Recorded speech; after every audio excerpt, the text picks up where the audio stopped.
to Grandma's house and sitting at that table with all that fried chicken and just eating till you want no more. Georgia was cooking for Heath. What did y'all have yesterday for lunch? Anything you wanted and a lot of it. She cooked 2 days. Cooked 2 days. We had a family reunion. Everybody come. Good. It was Good. 7 days. Heath was able to come and spend the day with them, and Mama got to cook for him, and He got full. family got to love on him and hug on him. And one of these days. One of these days. Mary summed up, we're so happy for y'all. It was a great day. I forgot him, but I go back to mine on Friday to see what I'm doing. To see what you're doing. Tell that doctor just to email me. I'll tell him what you're doing. You're doing great. I've met her on the corner of this blacktop 2 or 3 times the past week. And she takes most of it, you know. I want to share a true story with you today. There was a young man back during the Vietnam War. And he was growing up, and he really didn't want to get involved in that war much. He didn't want to be on the ground. So he got to thinking, and different recruiters and different advertisements, and he thought, I'll join the Navy. And so he thought to himself, I'll just join the Navy, and I'll stay out of that country. I won't have any problems. Won't be anything going on. He said, I'll do well. Well, they got him started in the Navy, and they got to treat him or training him to be a medic. And so he thought, man, that's great. I get to work with all the pretty nurses and have all the pills I want, all this kind of stuff. He was just excited because he was going to be a medic and have all this stuff in front of him. So he got started going in his training and finished all of his training. And the first thing you know, he got orders. Any Marines in here? Any Marines? Carl. Were you a Marine, Carl? No. Do you know where your medics came from? No. Where? They came from the Navy. If you're a medic, you have the very possibility of going to be with a Marine company. So here was this medic who decided he didn't want to do anything in the war in the land. He wanted to be on the sea. Well, first thing you know, he found himself now with a company of Marines on the ground. The very place he didn't want to be, or thought he didn't want to be. So all this was going on in his life, and the guys were beginning to get to know him, and they gave him this nickname of Doc. Everybody called the medic Doc. And you know, he enjoyed that. He enjoyed the camaraderie with the guys. He just wasn't sure about all this stuff on the ground. He wasn't too sure of that. But he liked being around the guys. They developed a great relationship. He did everything he could for them. Well, the time come when you were in country, you had the possibility or the opportunity to go on what they call a little R&R. If you were there long enough, you could go out of country to R&R. But occasionally you would have a little time for an R&R, a little rest and relaxation in country. Away from any problems, any situations. It was normally a pretty safe area. So they had a little R&R in a place called Qua Viet. Qua Viet, South Vietnam. This was a place that was located right along the beach area, right along the South China Sea. And so everybody was gathering there. They had the whole company there. And there were companies that were leaving as they were coming in, and you know, they were just rotating in and out. So there they were, all this company of Marines, and you can imagine they frolicked in the South China Sea and just in the beaches, having a good time. They were eating steaks, they were eating chicken, they were eating hot foods. They enjoyed being able to sit down and have a meal with maybe a cold iced tea, or probably there, you know, don't pay attention, but there was probably a beer around somewhere with them, okay? But they were enjoying life. It was fun being there in Qua Viet for a while. Well, after about 3 or 4 days, the captain came to them and he said, guys, we've got to move out. He said, there's intelligence are telling us there's some Viet Cong out in the area of Qua Viet, and he said, we're about to sweep that area, and we're going to go through as a whole company. So they loaded up on their deuce and a halves, and they began going out of Qua Viet, and they got about 3 or 4 miles out of Qua Viet, and as they began to unload off those deuce and a halves, he began to send them out in formation out into a single line. They were just stretching out just as far as that company could stretch. And their whole plan was to go straight forward and move out. And if there was anything there, any opposition there, they were to push that opposition back or they were to take them out. So they were moving along. Some of these guys, as they began to walk, had begun to walk for hours, and what they were getting into was an area that had been napalmed. Now these planes had come in and dropped napalm in there earlier, days or months ahead, and just burned that whole area up. There was nothing but just powder and ash, and just sand, and I mean there was nothing living out there. And they were walking in that stuff, and as they walked, that ash and stuff from everywhere was you could see it just kind of coming up, just a cloud around them. And Doc was walking back and forth down the line, not necessarily going straight, but he was walking that line to check and see if anybody needed salt tablets, if everybody's all right, any problems. And there were guys walking around with just their flak jackets on. They didn't have the shirts on. They just had the flak jackets on. And that ash and stuff was getting up under their arms and kind of irritating them a little bit. And he wound up giving them some powder and some cream and different stuff. And you know, 1 or 2 guys would need some salt tablets. They would need some help every once in a while. And as they continued to walk, well on into the afternoon, you can imagine the steps that Doc was putting in as he was walking back and forth that line, as that line continued to move forward. And he would hand this one some salt pills and this one some salt pills. His feet were beginning to drag a little bit. They would encourage him a little and tell him, well, come on, Doc, we're all right. We're going to make this. Well, one of the guys that was part of the mortar team stepped into a hole and twisted an ankle. And they had to helicopter him out. They had to get him out of there. Now on that mortar team, there was a tube, there was a plate, and there was a tripod. And the guy that stepped in the hole was one that was carrying the plate. That was that base that mortar piece set on.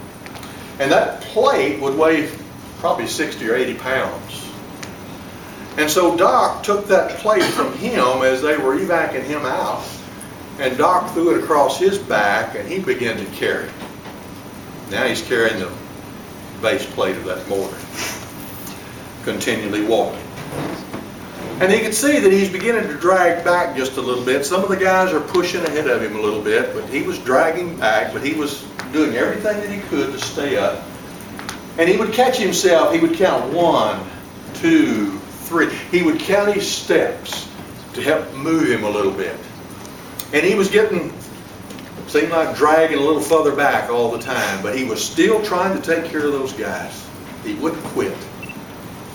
Well, here come the captain. The captain came back and said, hey, Doc, you doing all right? And yeah, I'm fine. I'm just, I'm getting tired. He said, well, Doc, he said, you just keep on. He said, you just put one foot in the other, in front of the other, and you just keep walking with us. And he pointed out a big old hill way out there. And he said, Doc, that hill out there is where we're going. He said, if you can just make it. He said, we're going to go to the top of that hill, and we're going to set up camp at the top of that hill. And he said, the enemy will not be able to get anywhere around us, because we're going to be at the very top. He said, Doc, put that hill in your sight. That's where we're going. And that captain was the kind of a guy that anybody would follow him anywhere. He was just looking for the best for his troops. He tried to take care of his guys. He tried to encourage them the very best that he could. And Doc would have followed that captain anywhere. So as the captain left, Doc was feeling good. 1, 2, 3, 4, 1, 2, and he just, kept going. They had walked on a couple more hours, and the sun was beginning to go down a little bit. And Doc looked as they were coming over a little knoll, and it kind of dipped down, and he could see a pretty good running little creek right down at the bottom of that little hill. And he walked down to the bottom of that hill in that creek, and he just sat down in that creek. There were a few trees along that had got burned, some brush. There were a few birds that he could hear singing in those trees that were in the area. There wasn't a whole lot of place for them to light or nest. And Doc sat there with his feet in that stream, and he could begin to see the guys as they were moving across, and some were even beginning to go up the hill. And Doc sat there and he began to think, I can't go any further. I am exhausted. Just sitting here with my feet in this cool water. And he just kind of laid back on his pack. The sun was beginning to drop below the mountain a little bit. And all of a sudden, as he sat there, in all the quietness other than a bird chirping, Doc thought to himself, if there's any enemy around, they're right here. This is the cover. And he said, I've got to get out of here. He pulled that pack back up on his shoulders, and he began walking.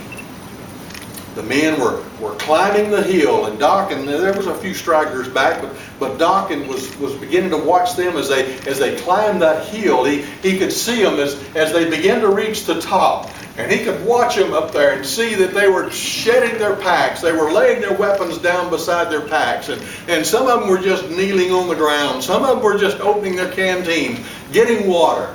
But Doc could see them there, and he just knew he had to just get on up there. Just take the 1, 2, 3. Just move those steps on up a little faster. Move a little closer to the top of that mountain. And as Doc began to climb that mountain, you could almost see that company of Marines. They began to kind of look like almost form a little funnel, a little wider at the bottom and getting narrower at the top. And Doc began to come in with those Marines, and he'd hear one of them holler over here, "Hey, Doc! I knew you was going to make it." Another one, "Oh, Doc! Glad you're here." And they just began to holler at him and encouraging him, and his steps just picked up even more. Oh, he began to feel better. Everything was feeling good. He was getting so much encouragement from all those guys. And he got so close to them up there. They began to just kind of form a big wad, and they were just all of them there. Just the whole group of his company was right there at the top of that hill. And all of a sudden, out of that whole group of men, they kind of parted and separated. And there was the captain. And he stepped out. He said, "Doc, I knew you'd make it. I knew you were going to be here." And he said, "I had enough courage, I had enough strength to believe that you were going to be in our midst." He said, "Hey, I've got some thermal cans over here." We said, "We got some beans. Come over here and sit down. I've got a little place sitting right here. You can sit down with me and a couple of the officers. I want you to have a meal with us." And he went over there and just sat down on an old log. The captain just kept encouraging him. Kept telling him what a great guy he was and how he knew he was going to make it. "You know, I've got all this stuff out here. I've prepared all this for you. The Lord is my shepherd. I shall not want. He maketh me to lie down in green pastures. He leads me beside the still waters. He restores my soul. He guides me in the path of righteousness for his name's sake. Yea, though I walk through the valley of the shadow of death, I will fear no evil, for thou art with me. Thy rod and thy staff, they comfort me. Thou preparest the table before me in the presence of mine enemies. Thou anointest my head with oil, and my cup runneth over. Surely goodness and mercy will follow me all the days of my life. And I will dwell in the house of the Lord forever. I want to tell you something. There's a hill out there. Life has its battles. Life has its hardships. And sometimes we feel like we've got to put just one foot in front of the other. Sometimes we wonder, are we ever going to make it? And all of a sudden we begin to hear encouragement from somebody over here and somebody over here telling us, hey, we're glad you're here. And we're climbing that hill. That's what it's all about. There's going to be hardships. There's going to be problems. There's going to be times of uncertainty. There's going to be times in life when we're not even sure we can go. But the whole key is follow that captain. When you follow that captain, he will lead you to the very top. And he will tell you, I prepared a place for you. There it is. And all of a sudden, we stand in the glory on top of the hill. Some of us right now are wondering whether we're ever going to make it. Are we ever going to get ourselves out of this stream and where we feel comfortable and we feel that everything is fine, nothing's going to bother us? And some of us are content to stay right there, not moving any further, knowing that the reward, the end of it is right in front of us, but yet we're content to stay right where we're at. All we have to do is put forth the effort and move up that hill. And we will come and find ourselves standing in the very presence of God. The captain will be right there waiting on us, waiting on you and I. He's prepared a place for us. He said, I knew you'd be here. I knew you'd come. Come and sit with me. Can you imagine sitting and enjoying eternity on the top of the hill with the captain? The enemy's all around you, but they can't touch you.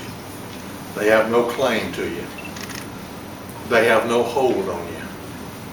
It's just you, the captain, and all the company, all the saints. As we come this morning, we're coming to a temporary spot.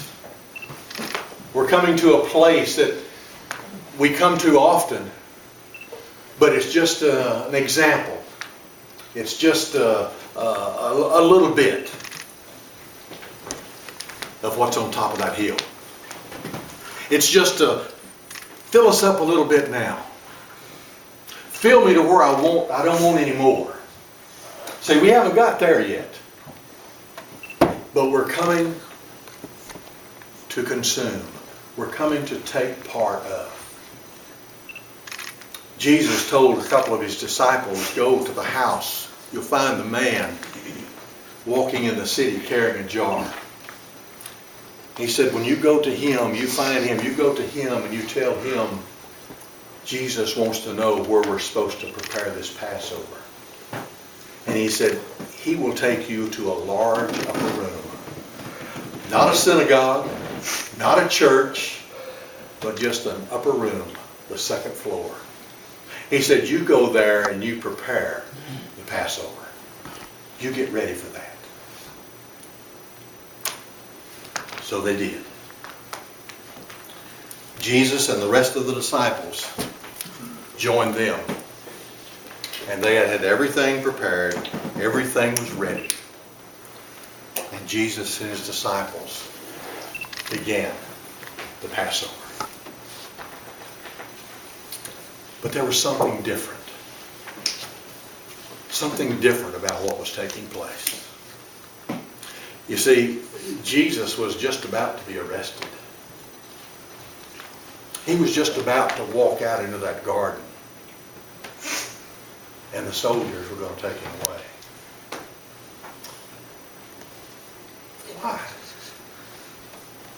What did they have against this man who simply wanted to love? Who simply wanted to show people it's not about rules, it's not about doing it this way or this way or this way. But it's about loving your neighbor as yourself. It's about loving even those that are sometimes unlovable. It's about loving people sometimes even like me. That was what he was guilty of. But Jesus knew that he was about to leave, and he wanted to make sure that these disciples understood who he was and what was about to take place. So right in the midst of that Passover, Jesus did something very strange, very different. It really had nothing to do with that Passover. In that moment, he took a loaf of bread and he broke it. And he said to them, "This is my body given for you. Eat this in remembrance of me." Can you imagine what those disciples were thinking? This is his body. Eat this in remembrance of me.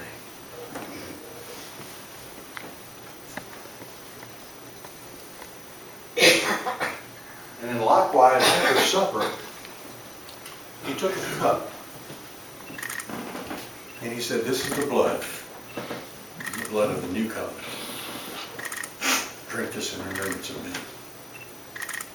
And then he went on to say, "I will not drink again of the fruit of the vine until the kingdom of God comes." You remember that hill we were climbing? He said, "I won't drink it again till we get up there. Till the whole company gets there."